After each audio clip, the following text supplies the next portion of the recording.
Welcome to Sydney, the city on the other side of the world.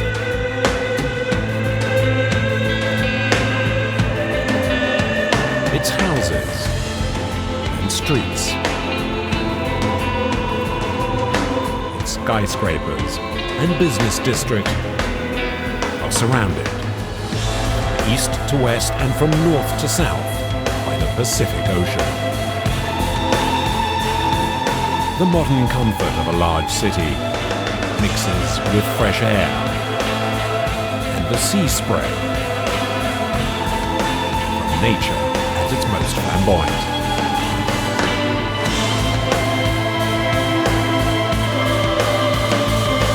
The locals claim they live in the best place on earth, like Cameron, a volunteer fireman who has everything that makes him happy literally at his doorstep, in the open air between the water and the trees. It's an incredibly beautiful place to grow up, and it's a pleasure and it's touching to see the world around you in such a spectacular fashion. And there are those in Sydney, such as Alice Forrest, an ocean mermaid, who believe they've found paradise under the water. She campaigns on behalf of all sea creatures.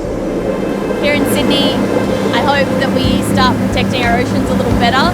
If we don't start looking after the oceans, we're going to be in a lot of trouble.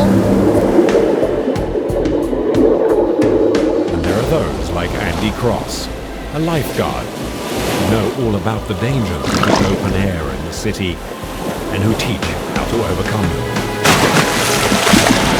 It's a very high risk. The kids in the area are going to do it anyway. And I've seen it. I've seen them jump wrong. I've seen them jump into the keyhole wrong. In this city of the Pacific, the ocean is all around. Between Palm Beach in the north and Cronulla in the south, there's more than 100 kilometers of coastline. And there's the Central Bay, which is the largest natural port in the world. The locals are viscerally attached to their oceanic playground. Get on board for a unique journey into the heart of Sydney, the Pacific City.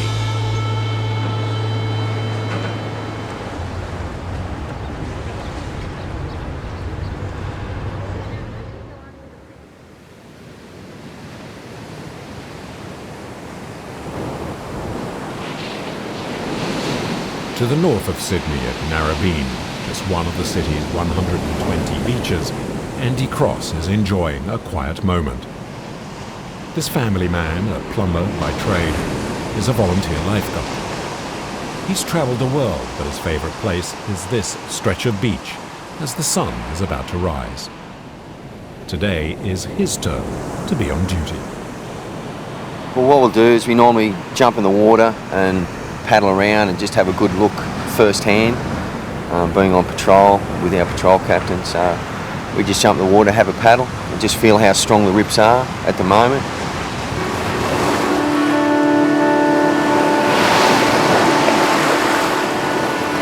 With their distinctive red and yellow bonnets and their seemingly endless repertoire of dances with the waves, the volunteer lifeguard is a national institution. There are about 170,000 of them in Australia, just over 36,000 in Sydney alone.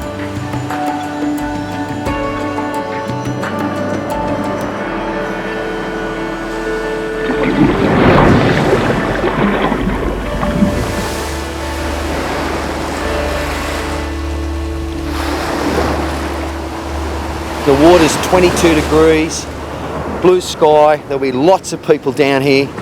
So we've really got to look at the water and make sure it's safe for everybody. But the key factor is having a good time. It should be fantastic. Woo! Yeah! After having tested the rips and riptides, Andy sets about getting the beach ready for the public.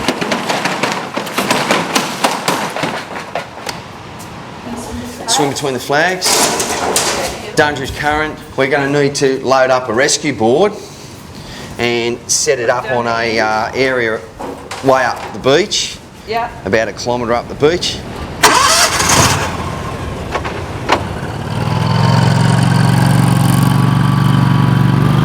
Righto!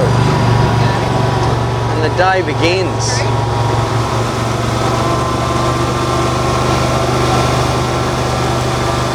This beach from Coleroy to North Narrabeen is 3.4 kilometres long, and our area to patrol and keep safe is about 2 kilometres.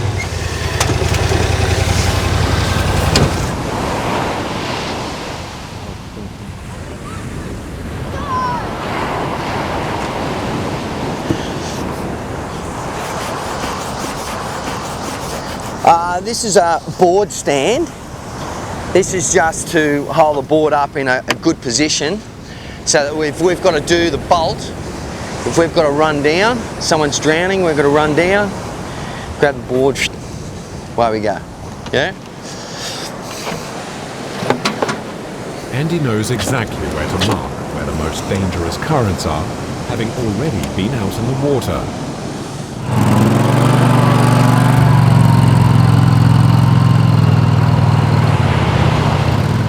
Such a wonderful thing that it gives you, the feeling inside, the salt water, the smell of the salt water, the motion of the ocean, the dolphins, we got turtles, and the people you meet out here are just everywhere around the world.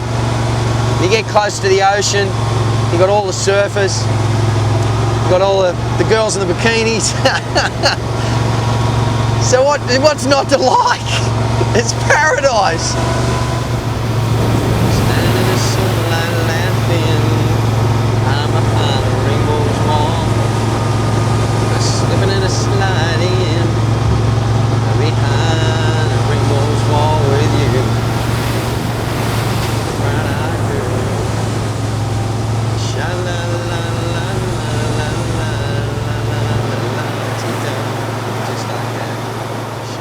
It's not just the lifeguards that spend their days next to the water in Sydney.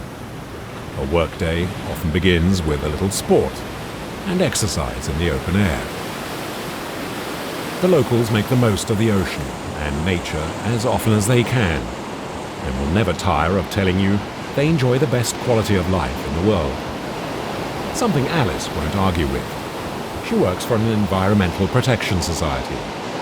As usual, her way into work takes her along the beach route. No matter what time you get up, there's always someone jogging. There's usually someone surfing or swimming. There's just, everybody loves being outside and being in nature and exercising and having a good time. Like many Australians, Alice has a relaxed and laid-back personality. Her life almost has a touch of one long holiday, even in the middle of the work week. Oh, hey! How you doing? And when it comes to public transport, Not running late for once. This might be the first time ever. this is hardly your daily commuter grind into work. How was your weekend? When did I last see you? Sunday? The go-to choice for most is the ferry boat. Each year, the 7 boat lines ferry an estimated 18 million passengers, tourists and commuters alike.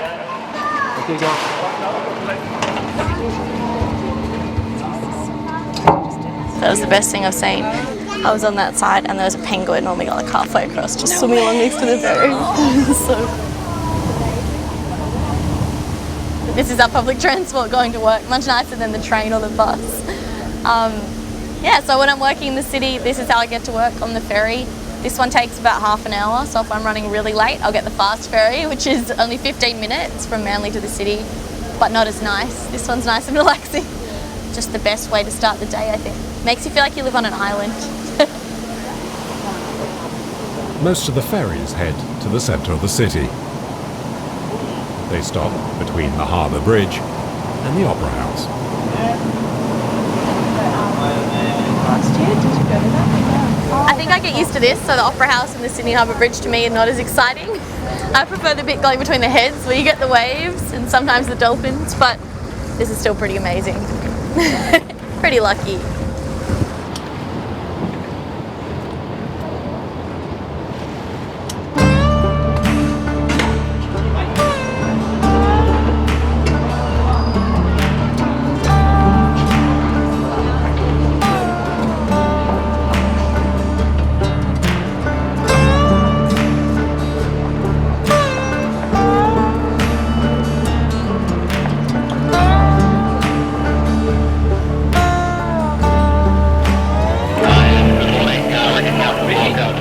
Back on the beach at Narrabeen, all the lifeguards have now shown up Now, for a lot of work. the rescues guys are up further north where the board is. Andy loves So it if when you the beach see is full of anything kids, going on, make sure and you're he panning won't be left to right. disappointed. You can see those two big rips there. Yeah. So make sure you be panning left and right. And if you see anything going on there, give Ange or anyone a bit of a yell, get in the ATV and do the bolt straight up there, grab one of the boards and go out. There's also Yeah. 2 troops in the back of the ATV as well. About 30 new kids have turned out this morning. So have fun out there, guys. It's a big thing. Push the limits. Push your limits. The rules and regs are there to be broken, so get in there and have a crack. Cool, you ready? Oh, yeah. That's it. Look how excited Kiri is and Jess. Hey? Come on! Go! These kids, known as nippers, are aged between 5 and 13. For 6 months every year, the club gives lessons on how to safely play, Good job, guys. swim and surf back. in the water. The youngest take part in games on the sand. The older kids get accustomed to the waves. Okay, it's safe to go now. Let's go, You need to know how to handle this lifestyle in the often dangerous ocean currents. And so swimming and surfing is taught from an age when most kids are still barely walking. 80% of Australia's population is around the coastal areas. Okay, so swimming and the beach, backyard pools are all very important. And there's a lot of people that come from out west and come down to the beach. So it's important to introduce your kids as quick as you can either to swimming and most certainly to safe working area and playing area in the ocean. And that is what these guys do. It's great fun for them and that's how they learn. And it's good fun for us too. We're big kids. Okay, what's your name, mate? Harry. Right on, brother. Let's go. Let's go. Get out there, mate. Go hard. And as the children go hard on the waves, their parents are close behind. We found our kids quite okay in swimming pool, but very, afraid of the seawater, can't stand the salty water, can't stand the waves. We found, in Aussie, you got to love the ocean, isn't it? And so that's why we try to find them to here, and the Nippers just great. It's the best program in Aussie. That's what I thought. Yeah. Nippers are the scouts of Australia. When they grow older, and if they still love the ocean, they too might become dedicated lifeguards like Andy. All the way out the back. The volunteer lifeguards have a long and glorious history. And many old hands, now retired, still visit the beaches, bringing with them their wisdom to a place they know well and feel good about.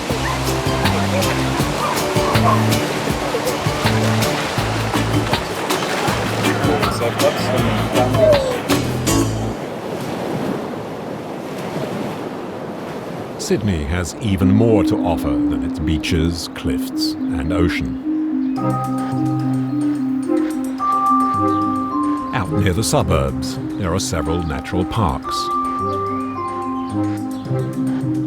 Millions of trees, eucalyptus forests, with the waters of the estuaries gently lapping their branches. Mooney Mooney is a small community in the outskirts.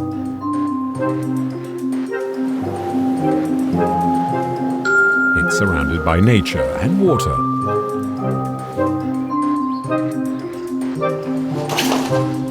Cameron, who's just turned 18, lives here and, like Ross, his father, is a volunteer fireman. Check all your gear.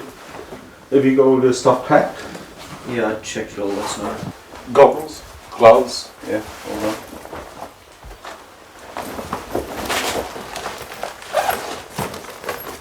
Yeah. We started about 3 years ago. Yeah, I wanted to get Cameron in. I was doing. Gordon talked me into joining up as well. Yeah. It's terrific. Great people, good training. And it's good to do something.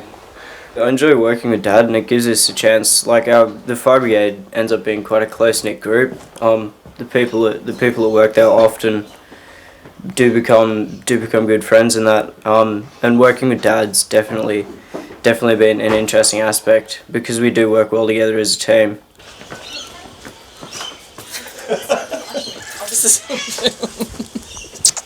Yeah, good one.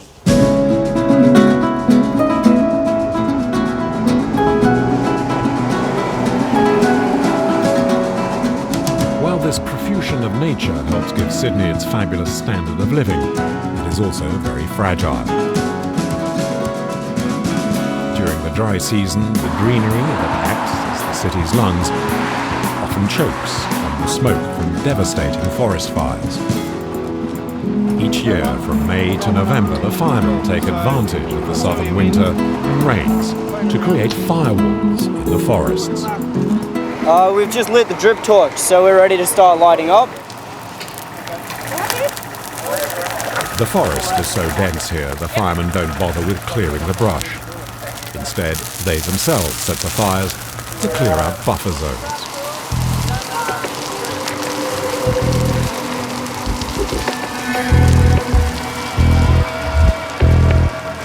Sydney is the bush, you know, like lots of national parks. You know, it's a nice environment to live in, and a lot of people like living on the edge of the bush. So, yeah, there's a lot. We have quite a lot of bushfires that impact on homes. But yeah, that's just the way. It's where we live. Yeah, so we like it like that.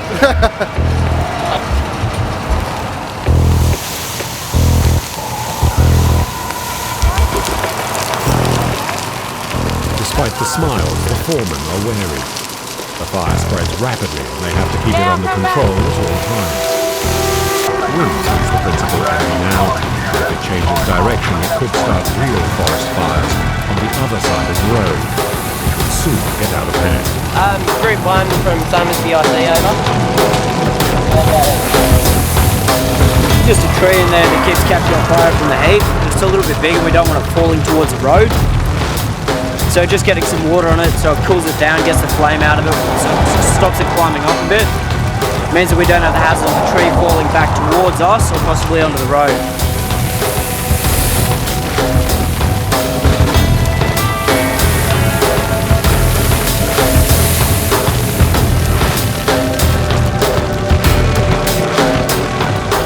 The firemen have kept a firm grip on the flames.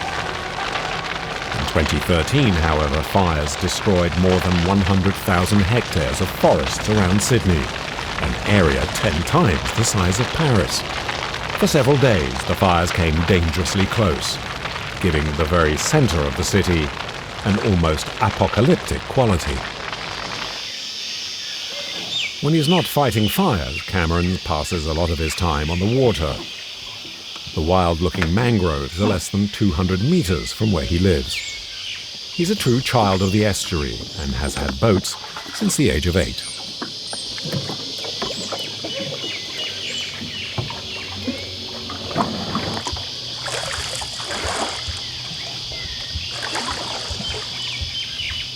Growing up on the river can give people a very different outlook on what the world holds around them, and it's an incredibly beautiful place to grow up, and it's a pleasure and it's touching to see the world around you in such a spectacular fashion, especially from such a young age.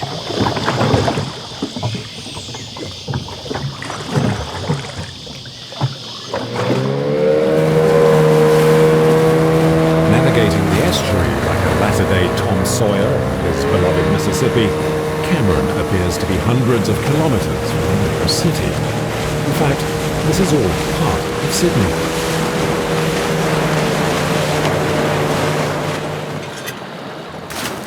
It is pretty fantastic being able to come out here, and it's so close to the Sydney CBD. Like it's less than 50 minutes drive from the CBD.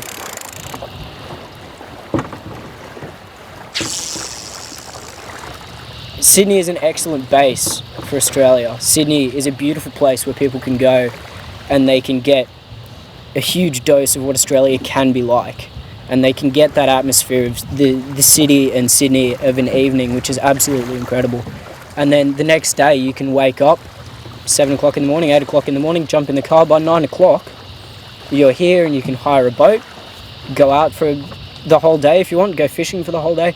But people don't realise how easy it is to come out here and do this.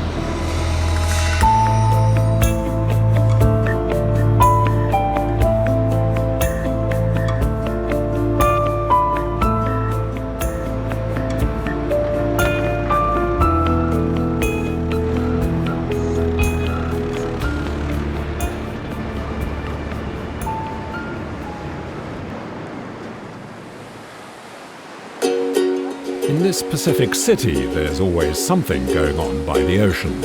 Line will go from that point down back. We'll probably get you guys to move back a little bit. Drop the flag down. The flag's going to go that way. At Freshwater Beach, there's an early gathering of surfers and their 2-metre-long boards. Alice, the environmental activist, wouldn't have missed this instant of sunrise magic for the world.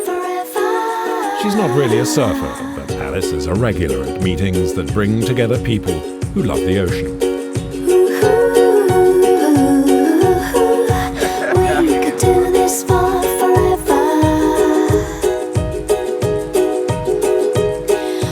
Dave, her militant ecologist colleague, immortalises the moment. More than 200 people have shown up on the beaches to mark the 100th anniversary of surfing in Australia.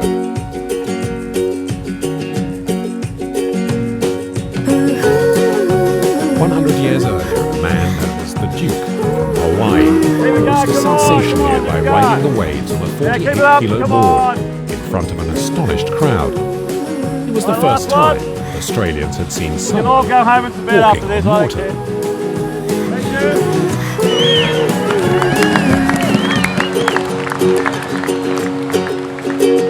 On this beach here, there was over 10,000 people sitting here watching that demonstration, and this is seen as the point where surfing basically was suddenly popular. It made the news everywhere.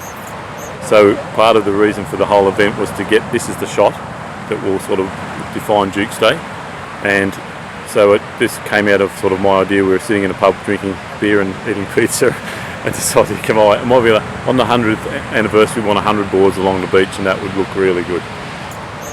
It feels pretty amazing to see this many people down the beach, especially this early. So everyone was down here at like 5:30 before the sun was even up. But I guess it just shows how much of a strong surfing culture there is here in Sydney. So heaps and heaps of surfers and lots of people that really enjoy celebrating surfing. So all the old school boards, the long boards, just getting out there and having fun. To mark the occasion, amateurs and collectors have brought along their finest boards.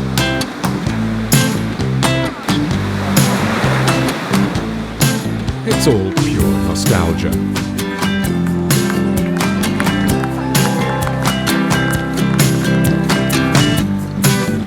And a reminder of the style of earlier days. The surf club near the beach, Alice is getting down to business.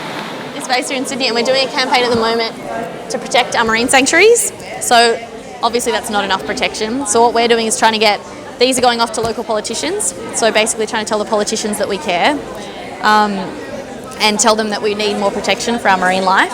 They kill over 100 different species. Alice recently started working for the Wilderness Society, and it's her dream job.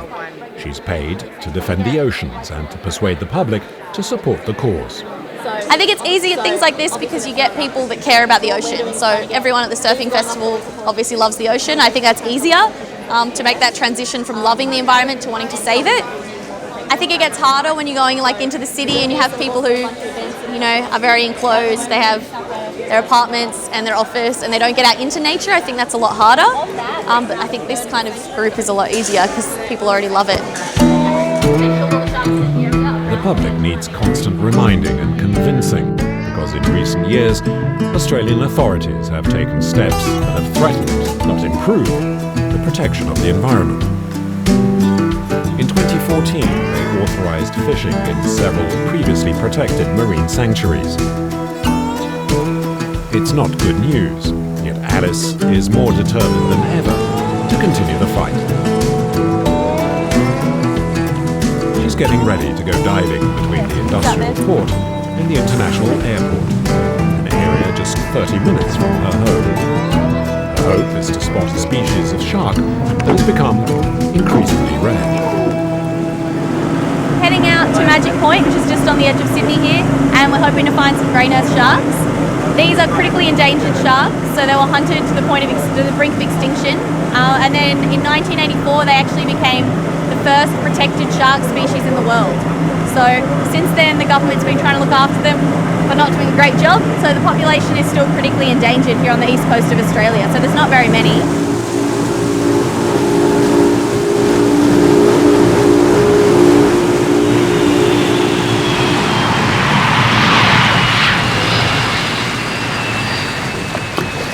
crew detours past Maroubra, one of Sydney's most popular beaches. What we've got out here, you can see some yellow buoys. They're holding up the shark net.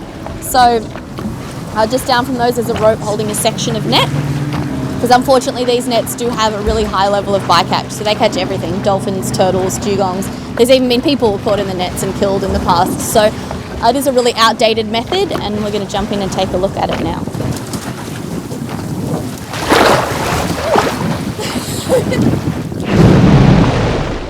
Avoid them, especially now when the beaches are at their most crowded. There's There's a guys shark in the alert jackets at there. Manly. The lifeguards have banned swimming. The ocean is still full of people. Kyle, how you going, mate? So you're up to speed with the full briefing on the shark? Absolutely. Yeah, we now- saw one of the guys out on the point there, just eyeballing stuff, so that's probably a good idea to keep him out there. I was there when the gentleman reported it. Yeah. I've sort of seen him around the club. It was a credible sighting. Perfect. That's what I was going to ask you. It wasn't a gummy shark. It was a shark bigger than a gummy shark with a fin protruding that had a black tip. The lifeguard's position is that we don't reopen the beach for the moment. Yep. We just give them a warning. Exactly right. Yeah, perfect. That they're entering at their own risk. And there are many who are willing to take the risk in Australia. Freedom and having a good time are paramount. The warning signs make a good backdrop for selfies and the social media.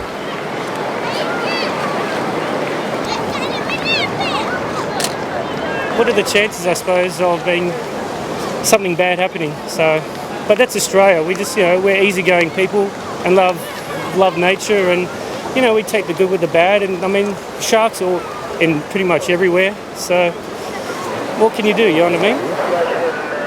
The all clear is soon sounded. The main thing that is the biggest danger in the water along the beaches up and down the coast is rips. They're the things you got to watch. The sharks, you're lucky in the water if you see one. Very lucky. Cool, y'all? It came over earlier. There you go.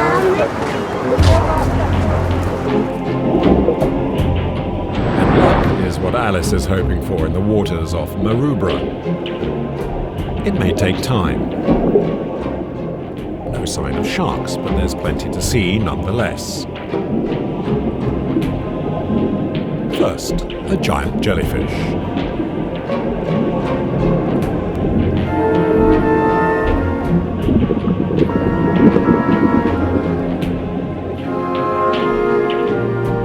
Then, a sea dragon, a relative of the seahorse found only in the warm waters to the west of Australia.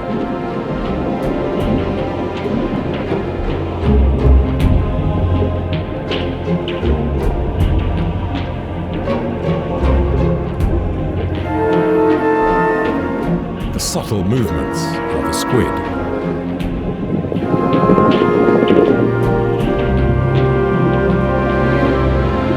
Suddenly, the signal.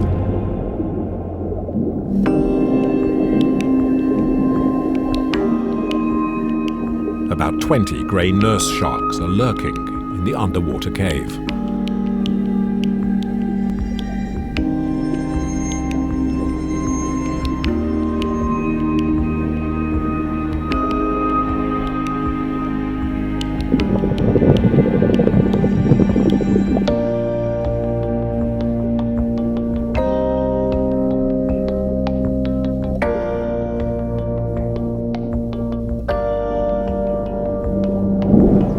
The grey nurse actually have really sharp, pointy teeth. But their teeth are not like a knife, they're not serrated. And this means they can't cut their food. They can only eat big fish, they can't eat people. We're not on the menu.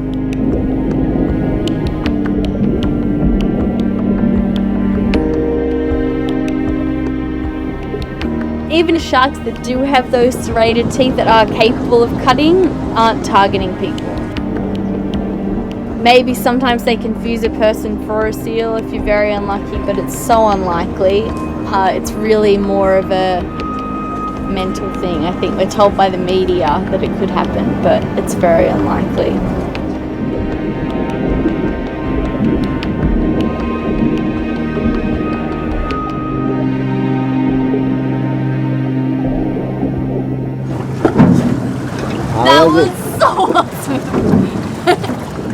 found everything we could possibly find.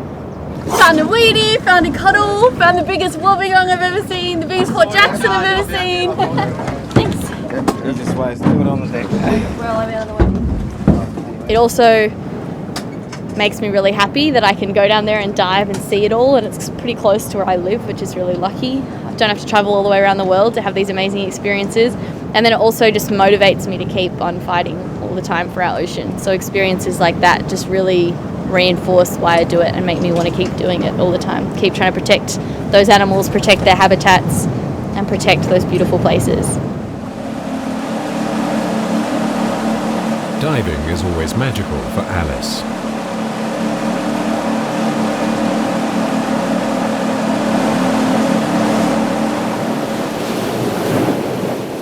And on the other side of the Sydney Bay, the northern coast also offers some breathtaking landscapes.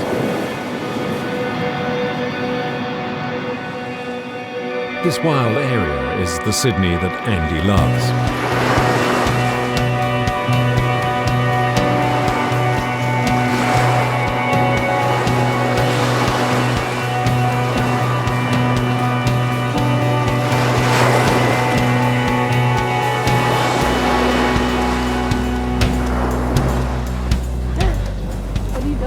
The lifeguard adores visiting this area. He's brought along some youngsters from his club Have you grabbed your marks to a and cliff stuff? that's known as the Blowhole. We're going right or left? Go right, we'll have a look over the edge first. Okay. He's promised them an extraordinary experience.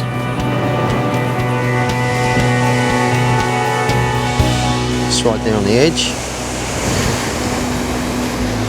So just here is where you jump off. How do I jump off? Yeah, you normally wait for a wave I'd be scared.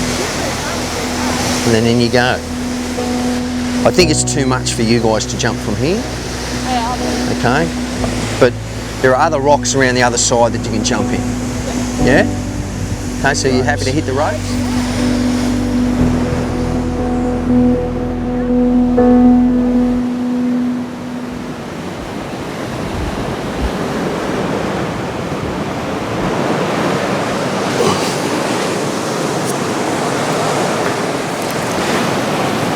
At the foot of the cliff, there's a 30-metre long tunnel into which the water rushes and then noisily exits into this creek. The authorities advise against accessing this place. Andy, however, believes this is a perfect place to learn to swim in strong currents. The main thing is when you jump into the keyhole, is don't be scared when you're getting dragged out into the cave. You're like a cork. You'll be brought back in. Okay? Is that clear? Does that make sense? Yeah? If you get into any strife or any worry, just talk to each other. And the key thing is we're pushing the limits now, so everyone's heart's going to be pumping. It's really rough in there. It's like the back end of an ocean liner, all turbulent. Okay? But it's really good fun. It's a very high risk. The kids in the area are going to do it anyway. And I've seen it, and I've seen them jump wrong. I've seen them jump into the keyhole wrong. What I'm offering these kids is a bit of experience, so to make it a little bit safe, but not too safe that it's still risky. They still get a heart pump. But I'm here just in case anything may happen to pull them out. Oh my God.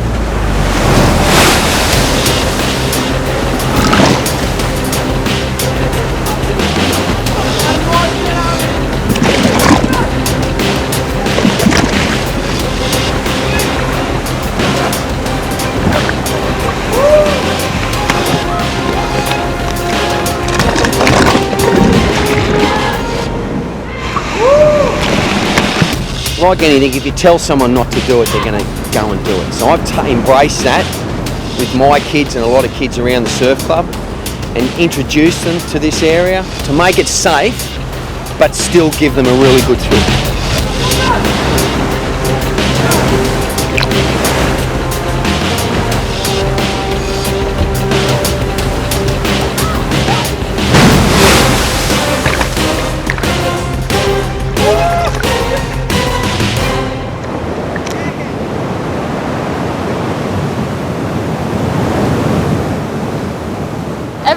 goes here all the time. It's my first time, but I get what they mean by how fun it is, because it is. And how dangerous it is. Yeah. And pretty hectic. Well, there's a few sea urchins out there. They can give, they can hurt really bad, but like, it's just like the fun of like the whirlpool, because that's just what makes it interesting, really. Yeah.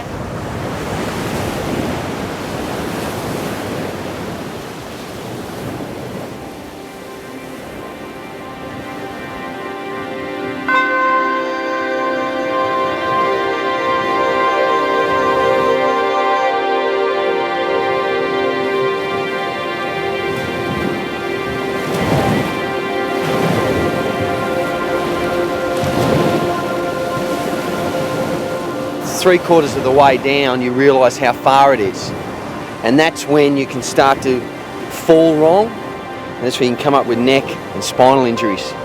And that's where on the jet ski for surf lifesaving, I had to come and pick kids up here. And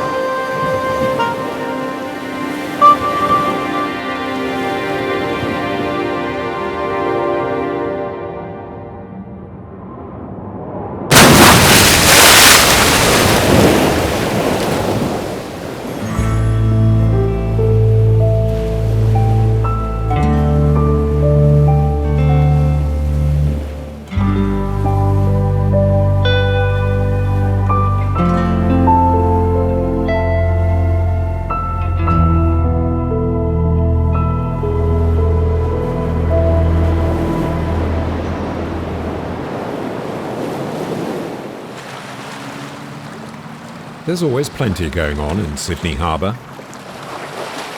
The setting and the ballet of sailboats and motorboats never ceases to fascinate Cameron, the young volunteer fireman. He's on a course here, on the water, yet just below the tower blocks. And he's having a great time.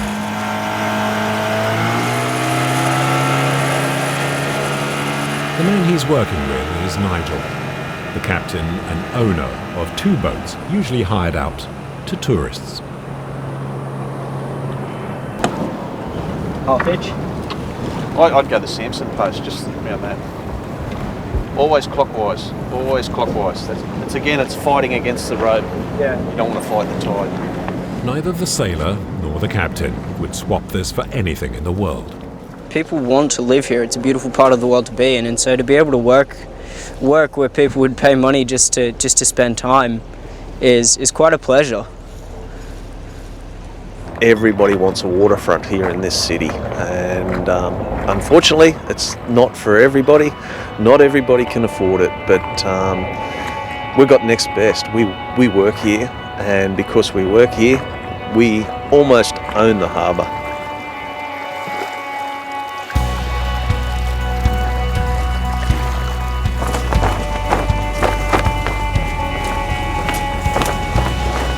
Beautiful country to represent, working. It's New Year in the middle of the southern summer.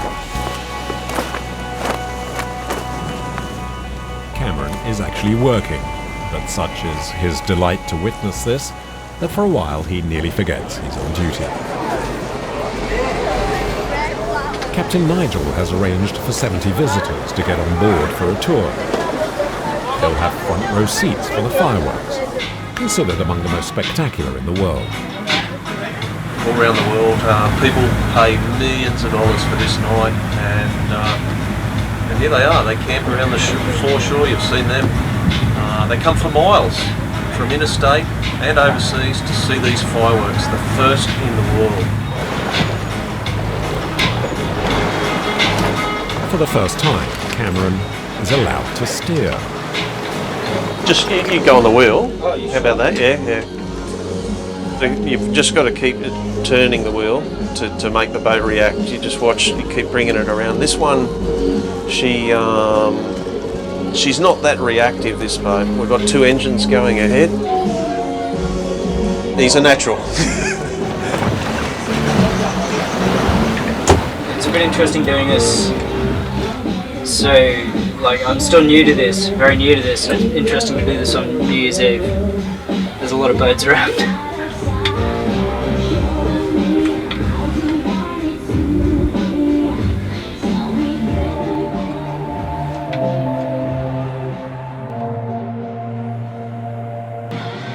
even on firework nights, the real show is on the water in Sydney, not in the skies.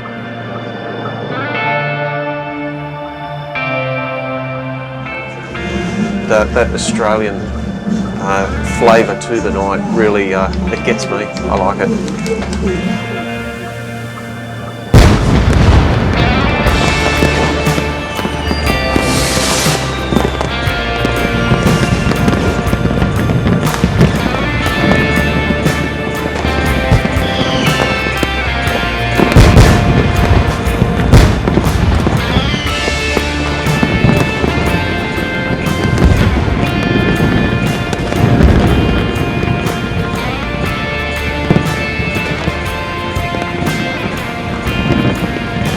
These go for 12 minutes apparently as well. It's the start of Australia's New Year. It's good to be a part of it, good to be out here on the water with it.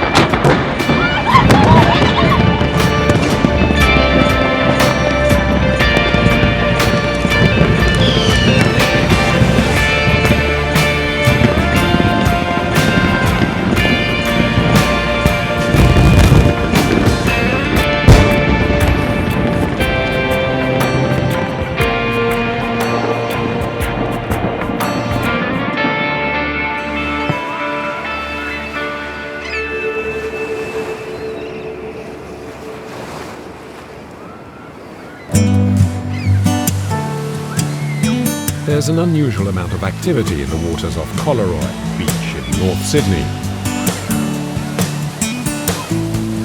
Cameras and local journalists, all barefoot in the sand. Andy is there too. With his club and fellow surfers, they're entertaining about 60 Aborigine kids.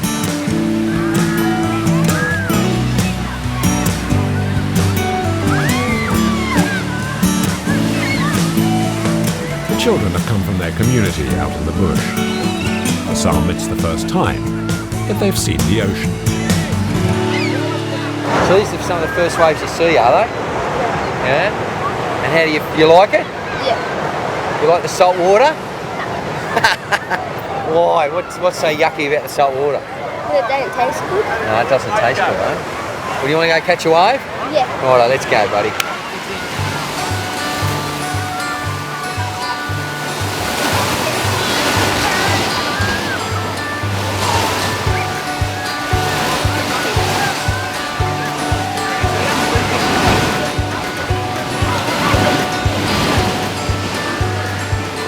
Just about giving experience of surfing to the kids out west.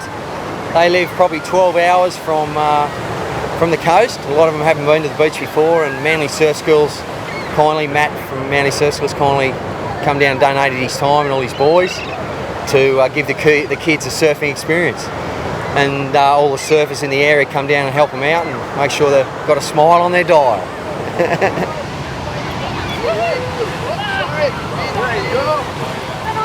All right, everyone go, yeah! Everyone go, shaka! All right, oh, good. For 3 days, the Lifeguard Club is turned into a holiday camp. Meeting rooms are transformed into dormitories where the kids can relive the best moments of their day. Today, when I was rock climbing up at the rocks up there, up at the bow beach, it was when eat by the waves. Today when Swim against waves. Swim in the beach. McDonald's. Saw a Ferrari today. The help and collaboration of older Aboriginals like Neil is essential for the exercise, which sets out to fight prejudice in Australian society. We see a lot of racism, you know, whether we like it, at the end of the day, it still exists, it's still here. And we try to help the children to overcome that, you know, just tell them and show them that no one's better than everyone else, you know, that we're all equal. What other people can do, they can do just as better. Yeah. I just come to say how much I care. The Aborigines are the original inhabitants of Australia, yet for generations they were treated like second-class citizens. They were only granted the vote in 1967. Their story is littered with tragedy, violence and massacres. In whatever way they can, with smiles, with good humour, people like Andy are doing their best to repair some of the wounds of the past.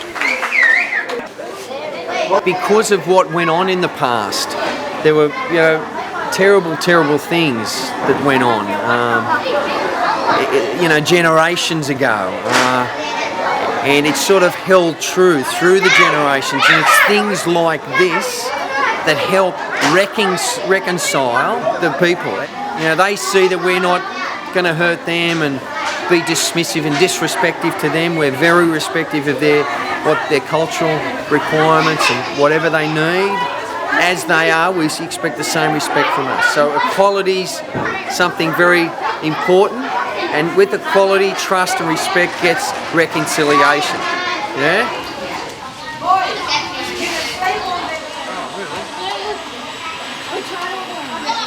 Andy and his club have been organising these kinds of events for more than 10 years.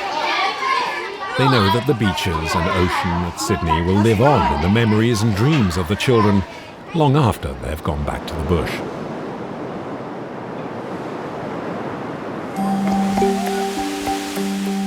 Some mornings can be overcast, but in Sydney, bad weather rarely lasts long.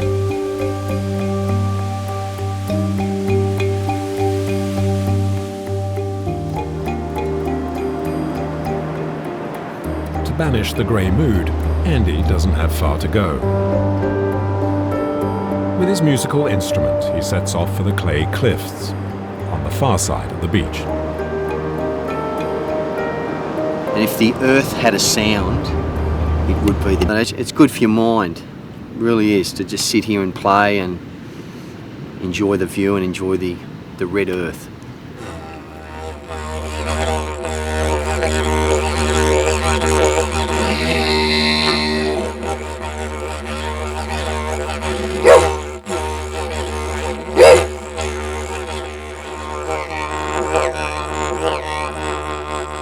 This stretch here it means a lot. It's a real secret spot for me. It helps me become stronger here and here. And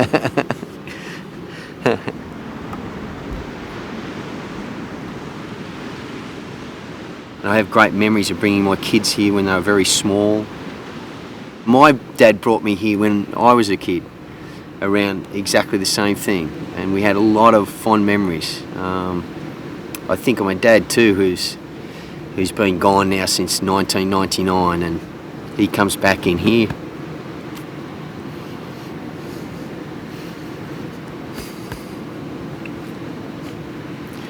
It's a good place.